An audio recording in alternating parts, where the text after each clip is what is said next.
सम्मा सम्बुद्दस्स नमो तस्स भगवतो अरहतो सम्मा सम्बुद्दस्स नमो तस्स भगवतो अरहतो सम्मा सम्बुद्दस्स।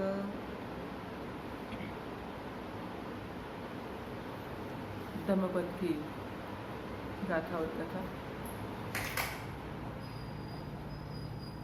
गाथा नंबर 26 और 27, इसके बारे में आज हम प्रवचन सुनेंगे। भगवान कहते हैं, पमाद मनुयुच्छन्ति बाला दुम्मेधिनो जना अपमादंच मेधावी धनम सिद्धम वरक्षति। इसका अर्थ ऐसा होता है कि मूर्ख और दुर्बुद्धि लोग, इसको बुद्धि नहीं है, ऐसे लोग प्रमाद में ही रममान होते हैं, यानी उन्हें प्रमाद यानी बुरी चीज करना बहुत अच्छा लगता है। लेकिन बुद्धिमान लोग, बुद्धिमान पुरुष अप्रमाद को ही श्रेष्ठ धन समझकर उसकी रक्षा करते हैं।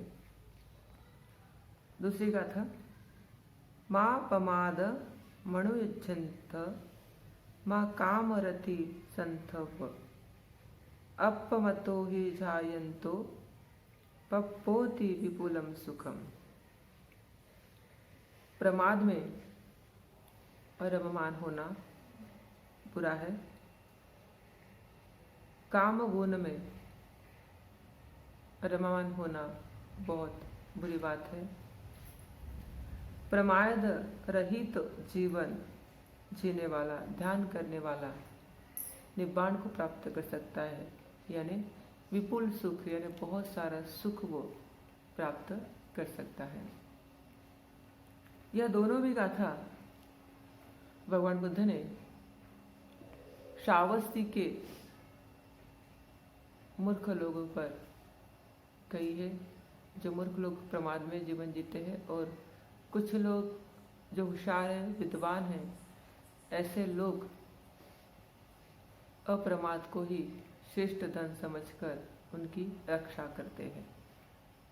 तो अच्छे मूर्ख लोगों के लिए गाथा गई है, और दूसरी गाथा बुद्धिमान लोगों के लिए कही गई है। अब इस गाथा में जो उद्देशित किए गए जो लोग थे, उनके बारे में भगवान कहते हैं कि जो मूर्ख लोग होते हैं, यह मूर्ख लोग प्रमाद में ही जीवन जीना बहुत पसंद करते हैं। अब प्रमाद यानी अलर्टनेस नहीं होना, यानी वो अलर्ट ही नहीं है कि हम जो बुरा काम कर रहे हैं, इस बुरे काम से हमें कोई हानि हो सकती है, कोई दुष्परिणाम हो सकता है, इसके बारे में वो अलर्टनेस नहीं है, जागरूक नहीं है। उनका माइंड अक्सर बुरे में ही लगा रहता है, और उन्हें वो बुरा काम करना बहुत अच्छा लगता है। इसलिए भगवान ने उनको मूर्ख की उपमा दी है। दूसरी तरफ भगवान कहते हैं कि जो विद्वान लोग हैं, जो ध्यान करने वाले हैं, जो अप्रमाद का जीवन जीते हैं, अप्रमाद यानी कंटिन्यू अलर्टनेस, बुरी चीज हमसे नहीं होनी चाहिए, तो इसके बारे में वो बहुत अलर्ट रहते हैं।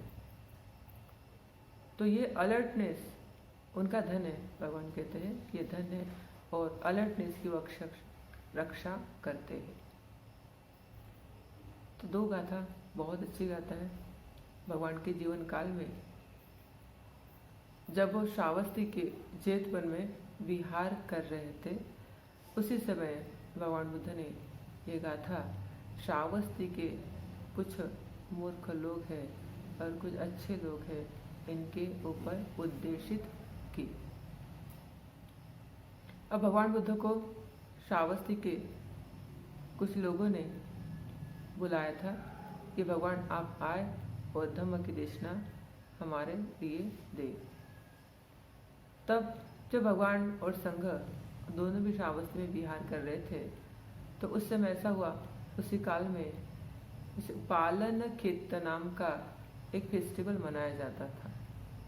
बालन खित्त यानी होता है कि मूर्खों का त्यौहार। मूर्ख लोग कुछ त्यौहार मनाते थे, तो ऐसे अनेक प्रकार के उस काल में भी त्यौहार होते थे। जैसे कोई फसल भी अगर आती है, नई फसल, तो उस समय भी त्यौहार मनाए जाते थे, लेकिन वो अच्छा फेस्टिवल होता था। अब कुछ अच्छा भी हो रहा है तो कुछ बुरे लोगों को लगता है कुछ बुरा भी होना चाहिए हमारे हिसाब से। तो ये बालन खित्त नाम का फेस्टिवल वहाँ सेलिब्रेट किया जाता था और वो 7 डेज चलता था, टोटल 7 डेज। अब ये फेस्टिवल में क्या होता था, तो जो जो मूर्ख लोग जिसको ये पसंद है, उसमें कुछ औरतें भी होती थी और पुरुष भी होते थे। ऐसी कोई एज लिमिट नहीं होती थी कि सिर्फ सारे पुरुष ही हो या सारे बूढ़े हो या सारे फिर यंग लोग ही हो। इस प्रकार कोई एज लिमिट वहाँ नहीं थी। तो इस त्यौहार में जो भी कोई सम्मिलित होता था तो अपने शरीर के ऊपर राख लगाना है उन्हें। शरीर के ऊपर राख लगाते थे और गाय का जो गोबर होता था, काउडक, तो ये शरीर के ऊपर पूरा लगा देना और जो भी रास्ते में दिखाई देता है उसको गालियाँ देना। तो उसका यही उद्देश्य था। अब जितनी भी गालियाँ हो, जितनी भी गंदी गालियाँ हो, ऐसी गालियाँ ऐसे देना उनका काम था। और पूरे श्रावस्ती शहर में जो रास्ते पे दिखाई देता है या नदी पे कोई दिखाई देगा, कोई दुकान पे दिखाई देगा, कोई बातें कर रहा है या कोई खड़ा है, चाहे कोई स्त्री हो, बच्चा हो, बूढ़ा हो, जवान हो, कोई भी हो, फिर गरीब हो या अमीर हो, उनके लिए कोई रिस्पेक्ट नहीं था। और ना ही इसी त्योहार में कोई किसी का आदर सम्मान करता था। तो इसमें फिर भिक्षु भी आ गए, बड़े भी आ गए इसमें, और औरतें भी आ गई। जो दिखे उनको गालियाँ देना, ये उस त्योहार का लक्ष्य था। अब ये मूर्ख लोग इतनी गालियाँ देते थे कि लोगों को फिर उनके अज्ञानता का पता चलता था। बहुत लोग बोर हो जाते थे, सुन के बहुत दुखी हो जाते। ये अभी 7 दिन चलने वाला ये फेस्टिवल है, ये कब खत्म होता है। अब जो लोग अच्छे थे, शुद्ध लोग थे, विद्वान थे, बुद्ध धम्म संघ के प्रति बहुत श्रद्धावान थे, शीलवान थे, तो ऐसे लोग घर से बाहर नहीं निकलते थे 7 डेज। घर में ही रहना और घर के बाहर न जाना, क्योंकि घर के बाहर जाने से गालियाँ खानी पड़ती थी। इसलिए अभी कभी कभी कोई व्यक्ति घर के बाहर अगर कुछ काम के लिए जाता है तो उस समय उसके पीछे ये मूर्ख लोग लग जाते हैं और उसको गालियाँ देते हैं। अब उससे कुछ तो भी पिंड छुटाना है तो उसको कुछ पैसे दे देते और तब वो शांत रह के उस इंसान को वो छोड़ देता था। तो इस प्रकार 7 डेज श्रावस्ती के जो लोग थे बहुत परेशान रहते थे, बहुत दुखी होते थे कि कब ये त्यौहार खत्म होता है। और उस समय श्रावस्ती के लोगों ने ऐसा एक डिसीजन लिया कि अभी ये तो 7 डेज चलने वाला है और हमने तो भगवान बुद्ध को आमंत्रित किया है, तो हम चाहते हैं कि 7 डेज भगवान जो है अपने विहार में रहे, संघ के साथ यहाँ शहर में ना आए।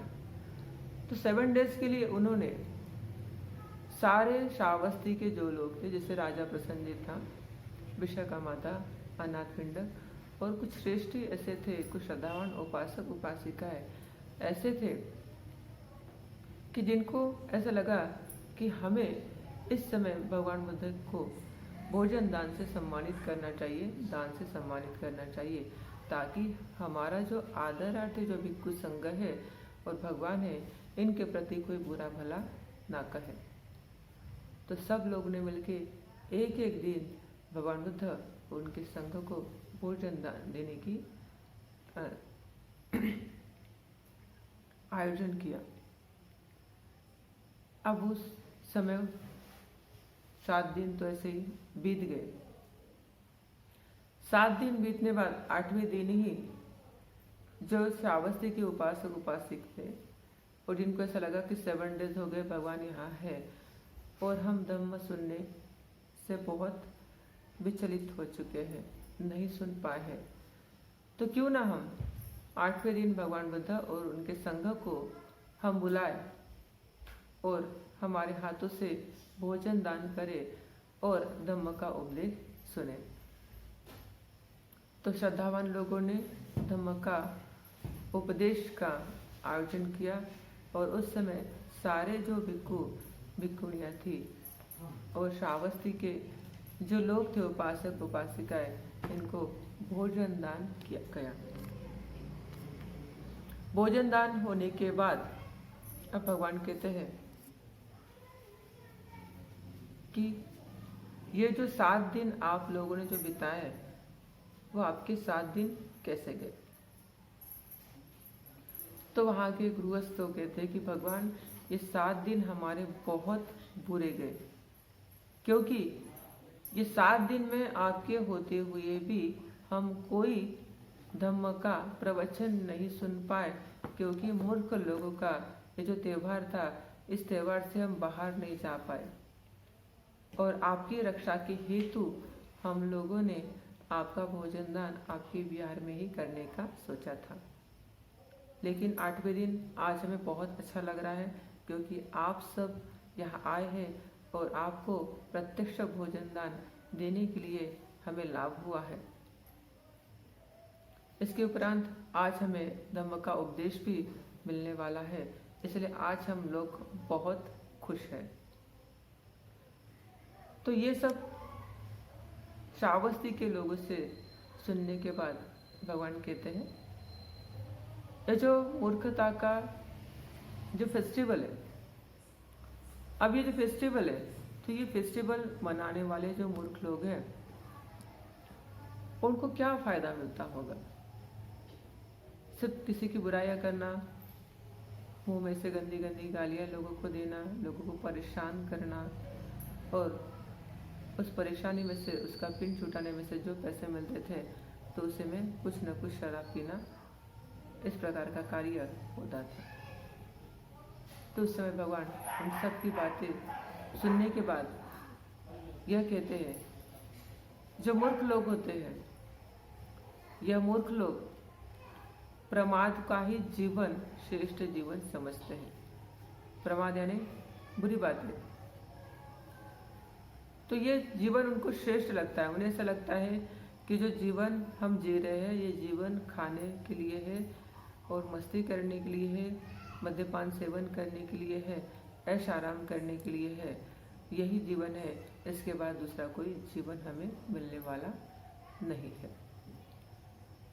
तो भगवान कहते हैं कि मूर्ख लोग धम्म का ज्ञान न होने के कारण इस प्रकार वो यह सोचते हैं, लेकिन जो सुधने होते हैं, जो प्रमाद रहित जीवन जीने की इच्छा रखते हैं और उसी प्रकार वो कार्य करते हैं, तो उन्हें ये जो जीवन है बहुत लाभदायी प्राप्त होता है। उनके जीवन का सफलता उन तक पहुँचती है। तो इसलिए बुद्ध कहते हैं कि जो मूर्ख है वो मूर्ख को हमें जानना चाहिए, पहचानना चाहिए और उससे हमें अलिप्त रहना चाहिए। अब मूर्ख कौन होंगे, किसे कहा जाता है मूर्ख? तो हम तो जानते हैं, अभी पाली भाषा में तो मूर्ख लोग को बाल कहा जाता था। बाल वर्ग हमारे धर्मपद में एक वर्ग है। ये लास्ट में हमें इसके बारे में जो भी कथाएं हैं वो सुनने को मिलेंगे कि मूर्ख लोग और मूर्ख लोगों की गति क्या है, इस बाल वर्ग में दिया है। तो भगवान ने कहा है कि जो पंचशील का पालन नहीं करता वो मूर्ख होता है। जो धम्म के ज्ञान से वंचित है, धम्म सीखना नहीं चाहता, धम्म के बारे में बुराइयां वो फैलाता है, वह मूर्ख है। Bye bye. जो ध्यान साधना करना नहीं चाहता, ध्यान साधना सीखना नहीं चाहता और सारा जीवन बुरा जीवन जीना चाहता है, इसी को भी मूर्ख कहा जाता है। राजा प्रसन्नजीत की भी एक कहानी में भगवान कहते हैं कि जो मूर्ख लोग होते हैं इनको ये जीवन बहुत लंबा लगता है, क्योंकि वो जीवन में कोई अच्छा काम ही नहीं करते, इसलिए तो उसका संसार जो होता है यानी जन्म और मृत्यु का जो चक्र होता है वो बहुत बड़ा होता है। लेकिन सुधने व्यक्ति को ऐसा लगता है कि ये जो जीवन है बहुत छोटा है और इस जीवन में हमें बहुत अच्छी तरह से कार्य करके हमें हमारा जीवन सफल करना होगा। चोरी करने वाला हो, हिंसा करने वाला हो, व्यभिचारी व्यक्ति हो, यह हमेशा झूठ बोल के लोगों को फंसाता है, कार्य करता है, या सारा जीवन अगर शराब में अगर बिताता है, तो ऐसे सारे लोग वो मूर्ख लोग हैं जो धम्म के प्रति अज्ञानता रखते हैं। क्योंकि ये मूर्ख लोग क्या करते हैं, इसे बुरे काम में पूरा जीवन बिताते हैं और जीवन का जब आखिरी समय आता है तो दुख भोगते हैं और दुख भोगते भोगते ही उनकी मृत्यु होती है और दुर्गति को प्राप्त करते हैं। यानी सारा जीवन तो दुखी भोग रहे हैं और उन्हें ये जो काम है ये काम करना भी बहुत अच्छा लगता है। दुष्शील जीवन, अकुशल कर्म करना, ये कर्म करना भी उन्हें बहुत अच्छा लगता है और इसी कर्मों को वो श्रेष्ठ कर्म समझ के हमेशा दूसरों को तकलीफ देते हैं और सारा जीवन दुख में बिताते हैं।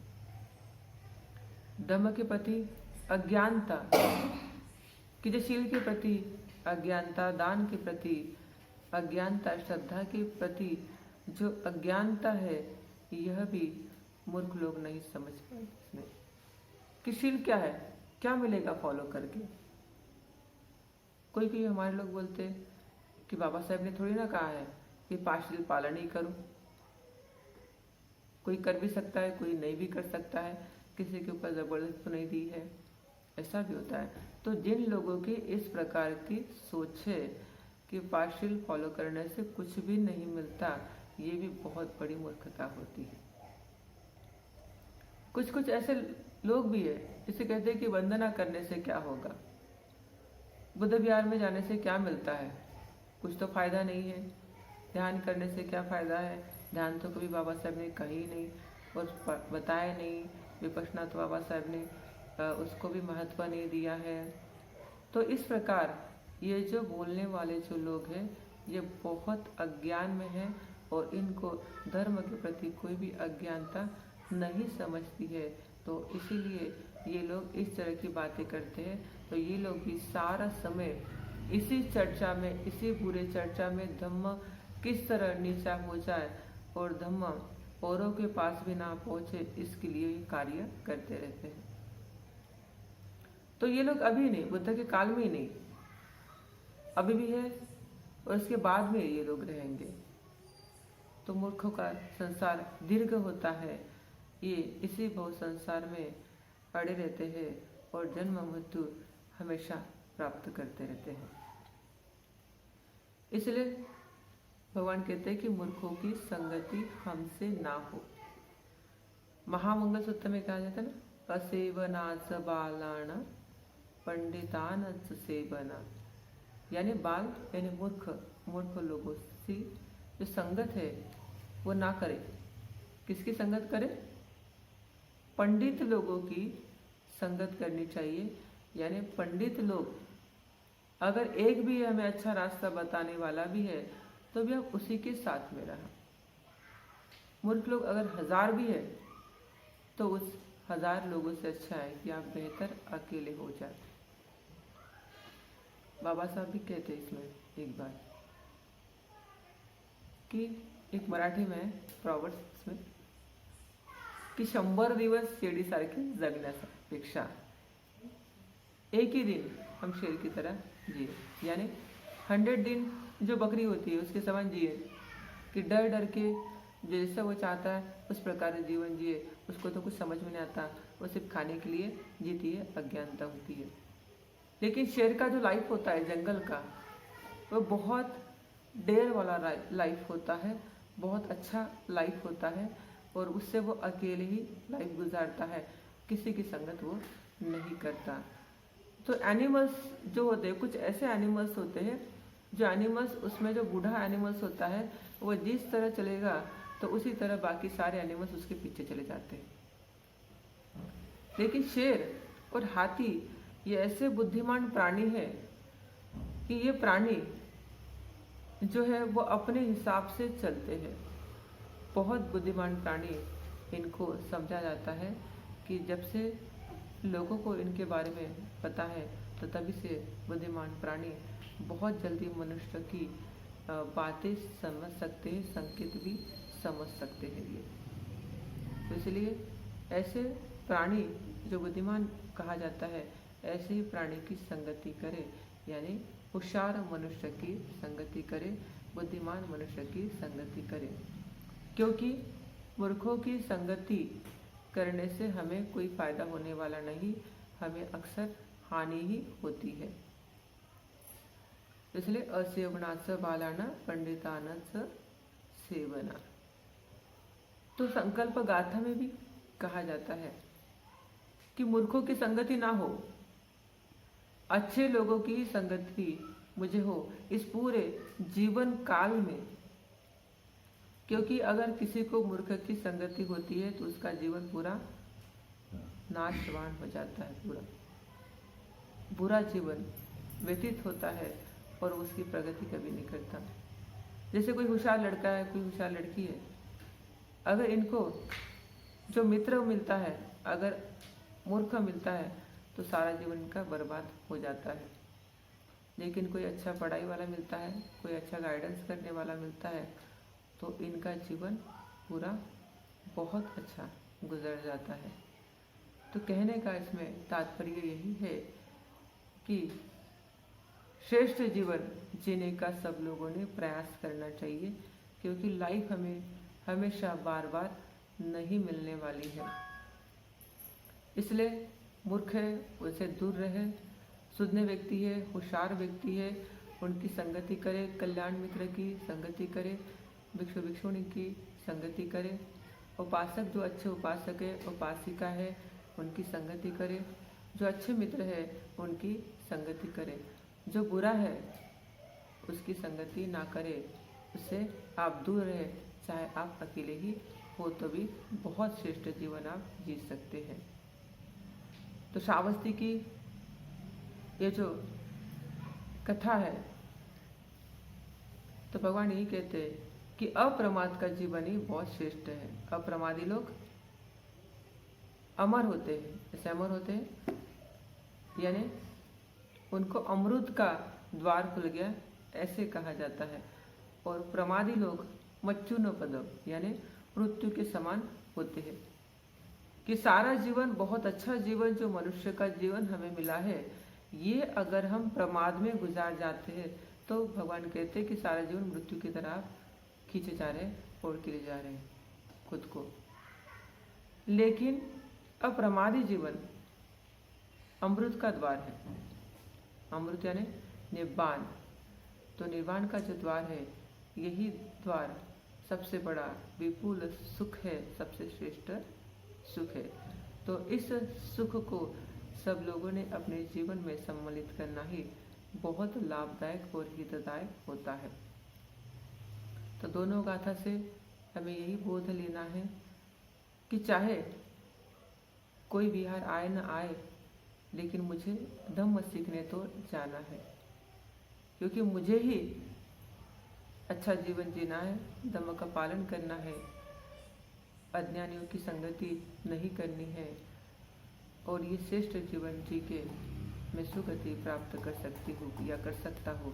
इस प्रकार अगर आप सोचते हैं, उस प्रकार फॉलो करते हैं, तो आपको ही इसका लाभ होगा।